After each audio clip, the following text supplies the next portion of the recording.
Hello, everyone, and welcome back to the House of Footy YouTube channel. I'm Jack Hudson, joined as always by AFL legend Warren Tredrea. Traders, we've got a big game this weekend. Yeah, it's called a grand final. They're normally pretty big. They'll rate Yeah, in the millions. And the MCG will probably hit 100,000 fans with Collingwood playing, so it should be an absolute cracker. yeah. So the third time Brisbane and Collingwood play in the grand final together after 2002 and 2003. Traders, that was another year where Port had missed out. So what was it like watching those two sides back then, just for a bit of history? Well, I watched the first one and saw Collingwood nearly pinch it. And the 2003 one, I went shopping at Coles and checked my phone and saw that Brisbane were a fair way up, even though their team was totally banged up with injuries and painkillers to get themselves out there. So missed opportunities, but that's life. They've always been really good tussles, these two teams, and I think this weekend's one will be even better. And we enter this weekend after two cracking prelim finals. Collingwood 1 point victors over the Giants. What do you make of that game? And obviously Dan McStay's injury. Well, McStay's injury really hurts their structure, to be honest. He's kicked 2 goals last week and probably was their best forward, even though he went away. And I think he hurt a knee, so he'll be out for the rest of the year. I think it hurts their structure. Cox obviously spends a lot of time forward, but also relieves in the ruck with Cameron. So I think that will sort of force maybe a bit of the options, to maybe change up. And I know we'll get to the selection soon, but thought last week's performance, they were great out the blocks, Collingwood, particularly even the week before against Melbourne, where they're a fortnight before against Melbourne. But they're great out the blocks, but then they're also losing a little bit of punch around the middle of the ground through the middle of the part of the match. So, if Collingwood get off to a flyer, and then you look what happened in Brisbane last week with the Blues, who got off to a flyer, Brisbane would be reasonably confident that Collingwood's going to give them an opportunity to come back into this game, because the history has sort of said that they've started really well, but they haven't closed out games great. They've been pretty efficient inside forward 50. Then one of the best teams in that space in terms of effectiveness to shots on goal from inside 50s. But they're not getting big numbers. We talk about the Melbourne game. It was a minus 25 inside 50s, but still won the game of footy. So they've been efficient when they go forward. But as I said, McStay really hurts to their structure. Frampton comes into that team. Whether he's going to be pushed back into defence to mind the Twin Towers in Hipwood and Danaher, who have been in ripping form, or he actually plays as that lone forward, because we know he's played it for the Crows a little bit. He's certainly played it for Port Adelaide in the sample many years ago, and sometimes for the Power. So he offers that flexibility. It's great that he gets his chance. Yeah, how great of a story is that Billy Frampton, he was on the scrap heap at Alberton, then moved on to the Crows, didn't break in, but now he's playing in a grand final, his first final for Collingwood. Yeah, and he was also, let's be honest, he was picked up as a depth player to say, hey, if we get in a situation where we lose someone forward or back, or potentially into the ruck, even though he's not probably quite big enough in the ruck, but could certainly pinch in, then he gets some opportunities. I've been really pleased with his form throughout the middle part of the year. With Collingwood were hit with a few injuries, he played pretty well. Finds himself out of the team last week, but all of a sudden, as we know, footy does silly things at silly times. McStay's injury is not ideal for Collingwood, but Frampton can come in and play a role. Whether it's forward or back, we'll be seeing. Yeah, and Brisbane we'll get onto as well. 16-point victors over Carlton, especially after that slow start. It looked like the Blues were going to run over them. Now, there's a bit of a fitness test with Payne. What do we think is going to happen with that? Well, I don't think it's that big an issue. If Payne's fully fit, he comes back in for Gardner. But I thought Gardner played really well last week on Curnow. Curnow, I think, kicked 1 goal. The Blues got off to an absolute flyer. But you're sitting there going, wow, they keep hitting the scoreboard. But there were so many opportunities, apart from those goals early, where Brisbane was just able to find a way to use the boundary line, create another contest, bring the ball to ground. And the Blues were hot. But that could have easily, if their midfield sort of gave up ghosts and the defensive pressure dropped off, it could have been 10 goals at quarter time. It certainly wasn't. You always felt that if Brisbane could lift their pressure, lift their effort around the middle of the ground, the game would certainly turn. One guy I think who has to be highlighted is McCarthy. He doesn't get a huge amount of the footy, but in the second term alone, he laid 2 perfect tackles that resulted in 2 goals, and then a smother. So he's intercepted the ball, jumped, intercept the ball, and then that was the 3rd goal in the row. That changed the momentum. Brisbane started to really own the middle of the ground, and it's amazing if you can pinch a goal, which Brisbane did pretty early, put some pressure back onto Carlton, then all of a sudden get some turnover pressure goals, then that can change the momentum very quickly. And from there on in, Brisbane really never challenged. Yep, and we'll get into this week's grand final now. So past few years, I think since the Dom Sheed grand final, it's been pretty much blowouts. Yeah, So and that was the last time Collingwood played in one. yeah. So what are you thinking for this week? Obviously Collingwood probably prided themselves on being close game specialists. If it's a close game, is it the Pies or what's your feel? Well, I'll be hand on heart. I'm terrible at tipping grand finals, even though I did lean towards the Cats last year. But I always look at everyone's best, and you go into last year's grand final, and you go Sydney's best is unbelievably good. They pinched that game at Sydney, very close. Collingwood, geez, they can do that. There was a history there for a while, for about 4 or 5 years. Teams that were really close and had the closer prelim final would go on and win the grand final. Well, every theory can go out the door. Let's face it, it's the last weekend of September. It's going to be 28 degrees, which is going to be an interesting one. We'll get to that pretty Mm, soon. But for me, this is all about two contrasting game styles. Collingwood want a slog. Taylor Adams out certainly doesn't help them because mm, he is a great in and under pressure. And you only got to go yourself back to the last 3 or 4 minutes, maybe even longer, 8 minutes of the game last week against GWS. GWS wanted to get it out into space with their good ball users. Collingwood just kept denying that. They didn't get done for holding the ball, but they did everything they can to pile on the ball, create another stoppage, kill the clock.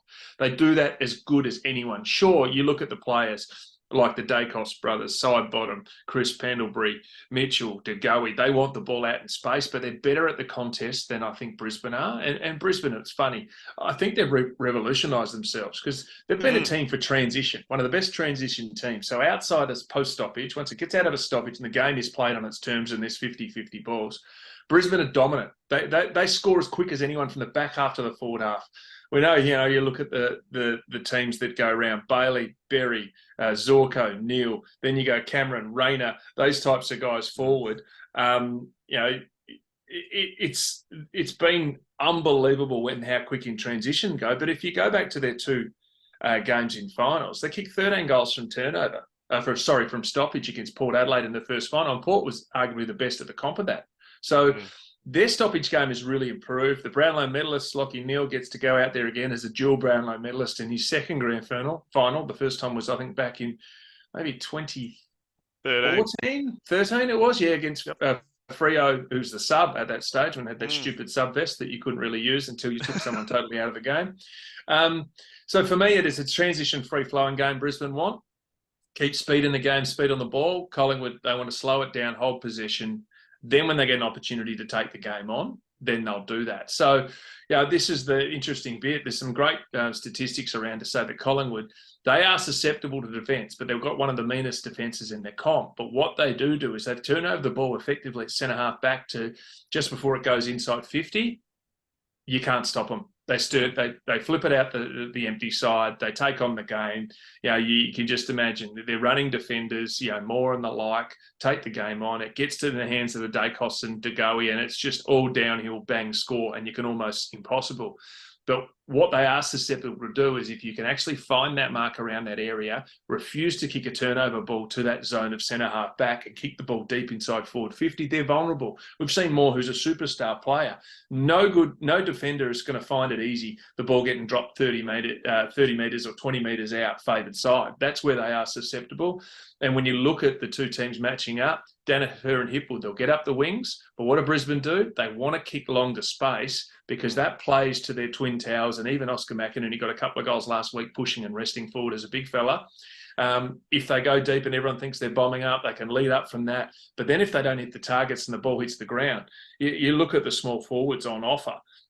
When you got Cameron, you got those types of players, Rayner, Bailey, the list keeps going on the way they play their footy, then that certainly makes it really hard to stop. And as we talk about with that star-studded forward line from Brisbane, they're really hard to stop when that happens. So for Brisbane, they'll want to kick long, they want to retain the ball inside forward 50 and really make Collingwood's defenders defend from deep inside their forward 50. On the counter, that's what Collingwood want to do. They want to own the stoppage. They want to keep it a possession style game, and they love leading up to and isolating their forwards because they're going to watch the tape. They're not going to kick it along to Harris Andrews like Carlton did 45 million times and he just kept marking the ball. Because Brisbane, if you give them time and space on the footy, they're good. They can play slow transition and quick transition, and they just move the ball side and side and side and wait for you to be lazy in your press. mm. Now we've spoken about the game on paper with the stats. What about the mental game? Like grand final is obviously a large mental game. Can Collingwood handle being the favourites? And how the Lions go as the underdogs. What's your thoughts?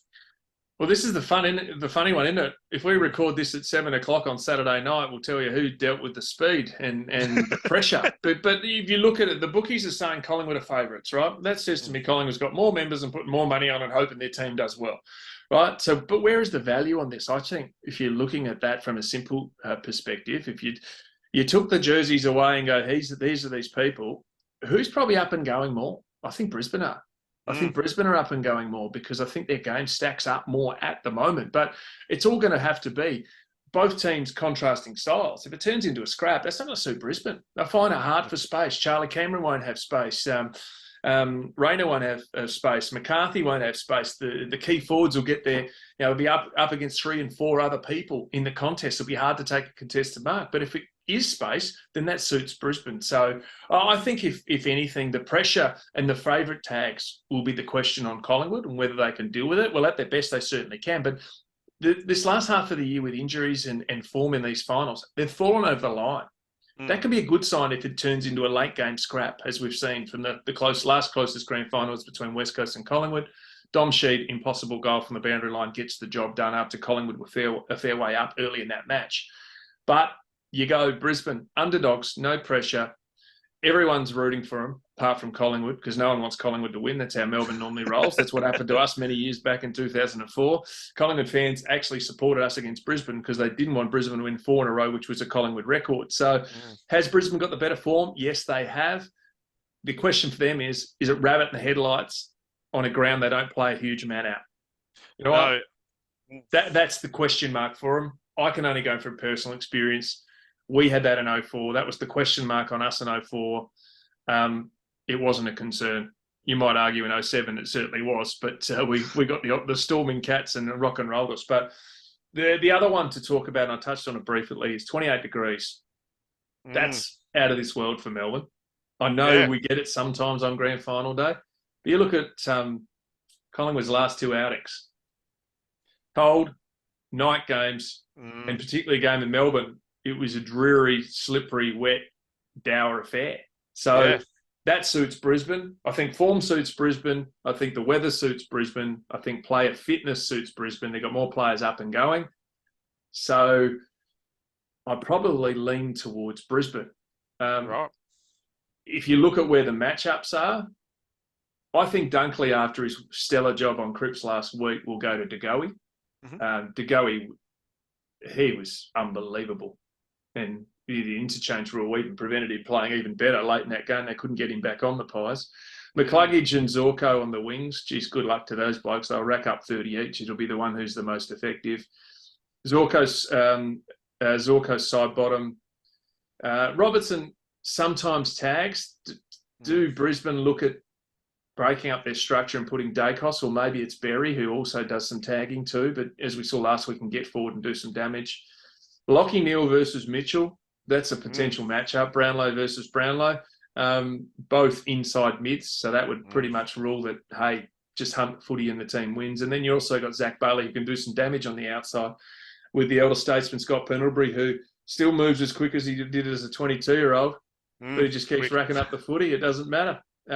So then if you look at some of the forward matchups, Starcevich will probably go to Bobby Hill, who's been a phenomenal player since crossing from GWS.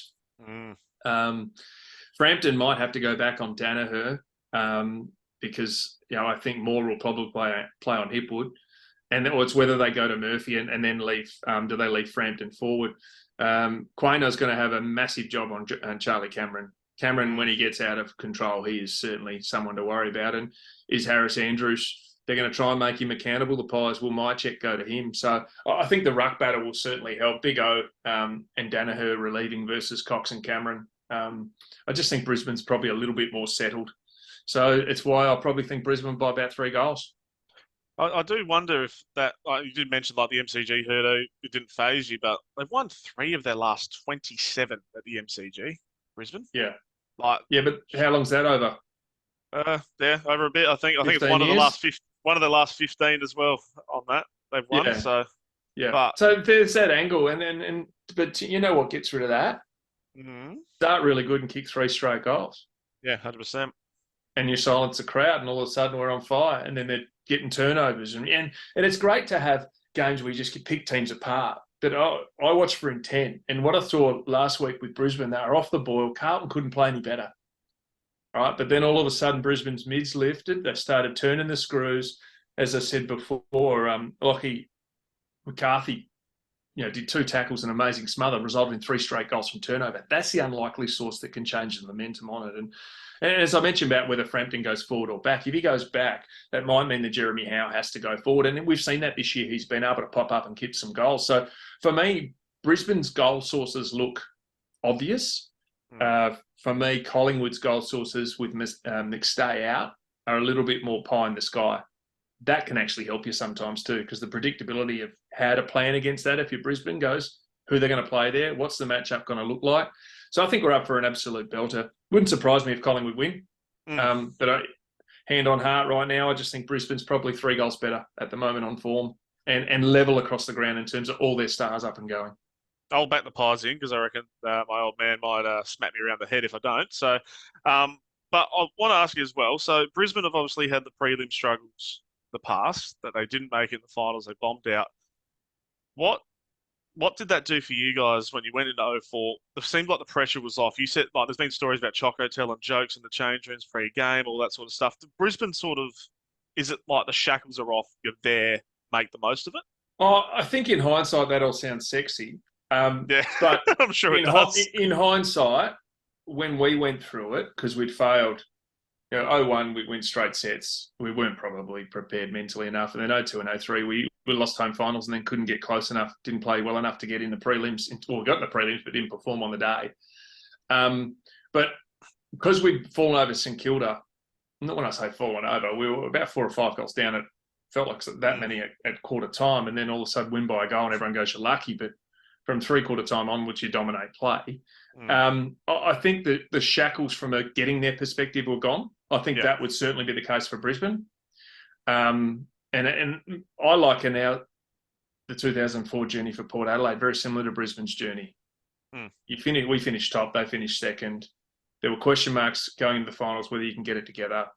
They've won themselves through in the toughest week to win, I think, which is the prelim final week, just to win through, because there's not much that separates those teams on form. It's momentum sometimes. And now they've created an opportunity where they're coming up against Collingwood team that's more favoured and has been favoured and played better for longer all year, but aren't quite at their best. And we found that similar situation in Brisbane. I think the similarities are very uncanny. So that's why I like and lean on Brisbane's potential chance. Are they worse off? Well, they're 1 day's less break, but still 7-day break.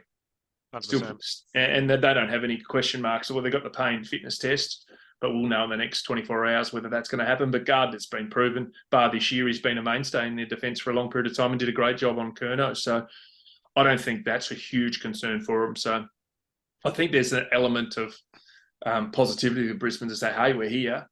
All pressure's on them. No one's talking about us. We just rock up. Prepare like we're going to jump out of the bushes and they won't be prepared for us. That's the way. That's the ambushes potentially. That's what it can look like right now. 100%. And last one before we finish up, Norm Smith tip. Who have you got? Oh, I reckon McCluggage is a red hot chance. Oh. But the other guy who I hope wins it, because I know him a little bit, is Charlie Cameron, because not only is he a ripping fella, but if he gets off the chain, it's going to be scary party time watching that game. Like, when he kicks goals, any stadium lights up. So imagine if that's the MCG. I'll go I'll say finish off a glittering career unless he's re-signed, which I'm not sure off the top of my head. Scott Pendlebury. Norm Smith. He'll go on, absolutely go on, and he's a bloody good chance to win another. He won a Norm Smith many years ago. Yep. So that's my tip. But thanks for joining us. Thanks again, Treaders, and hope it's a cracking game of the weekend. Catch you later. Lions.